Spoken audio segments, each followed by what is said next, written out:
ಕರ್ನಾಟಕದ ಸರ್ಕಾರಿ ಶಾಲೆಗಳಲ್ಲಿ ಓದ್ತಾ ಇರುವಂತಹ ಎಸ್ಎಸ್ಎಲ್ಸಿ ವಿದ್ಯಾರ್ಥಿಗಳಿಗೆ ಗುಡ್ ನ್ಯೂಸ್ ಸಿಕ್ಕಿದೆ.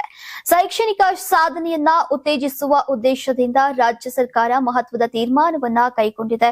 ಇನ್ನು ಮುಂದೆ ಎಸ್ಎಸ್ಎಲ್ಸಿ ಪರೀಕ್ಷೆಯಲ್ಲಿ ಅತ್ಯುತ್ತಮ ಅಂಕ ಗಳಿಸಿದಂತಹ ವಿದ್ಯಾರ್ಥಿಗಳಿಗೆ ಲ್ಯಾಪ್ಟಾಪ್ ಅಲ್ಲ, ನೇರವಾಗಿ 50,000 ರೂಪಾಯಿ ನಗದು ಪುರಸ್ಕಾರ ಸಿಗಲಿದೆ. ಹೌದು, ಕಳೆದ ಸಾಲಿನ ಎಸ್ಎಸ್ಎಲ್ಸಿ ವಾರ್ಷಿಕ ಪರೀಕ್ಷೆಯಲ್ಲಿ ಸರ್ಕಾರಿ ಶಾಲೆಯಲ್ಲಿ ಓದಿ ಪ್ರತಿ ಜಿಲ್ಲೆ ಮತ್ತು ಪ್ರತಿ ತಾಲೂಕು ಮಟ್ಟದಲ್ಲಿ ಅತಿ ಹೆಚ್ಚು ಅಂಕ ಪಡೆದಂತಹ ತಲಾ 3 ವಿದ್ಯಾರ್ಥಿಗಳಿಗೆ 50,000 ನಗದು ಪುರಸ್ಕಾರ ನೀಡೋಕೆ ರಾಜ್ಯ ಸರ್ಕಾರ ಅಧಿಕೃತ ಆದೇಶವನ್ನ ಹೊರಡಿಸಿದೆ.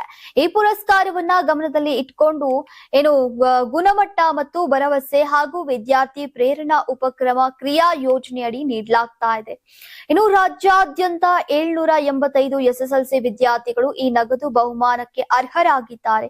ಇದುವರೆಗೂ ಈ ಯೋಜನೆಯಡಿ ಜಿಲ್ಲೆ ಮತ್ತು ತಾಲೂಕು ಎರಡೂ ಹಂತಗಳಲ್ಲೂ ಕೂಡ ಅತಿ ಹೆಚ್ಚು ಅಂಕ ಪಡೆದಂತಹ ವಿದ್ಯಾರ್ಥಿಗಳಿಗೆ ಲ್ಯಾಪ್ಟಾಪ್ ಅನ್ನ ನೀಡಲಾಗ್ತಾ ಇತ್ತು. ಆದ್ರೆ 2024-25ನೇ ಶೈಕ್ಷಣಿಕ ಸಾಲಿನಿಂದ ಈ ಲ್ಯಾಪ್ಟಾಪ್ ಪುರಸ್ಕಾರವನ್ನ ನಗದು ಬಹುಮಾನವಾಗಿ ಬದಲಾಯಿಸೋಕೆ ಸರ್ಕಾರ ನಿರ್ಧರಿಸಿದೆ.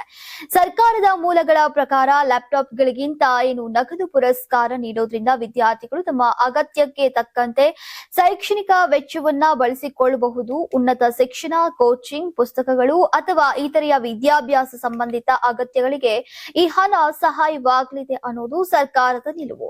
ಇದು ಗ್ರಾಮೀಣ ಹಾಗೂ ಹಿಂದುಳಿದಂತಹ ಪ್ರದೇಶದ ವಿದ್ಯಾರ್ಥಿಗಳಿಗೆ ಮತ್ತಷ್ಟು ಪ್ರೇರಣೆಯಾಗಿ ಪರಿಣಮಿಸಲಿದೆ ಎನ್ನಲಾಗಿದೆ.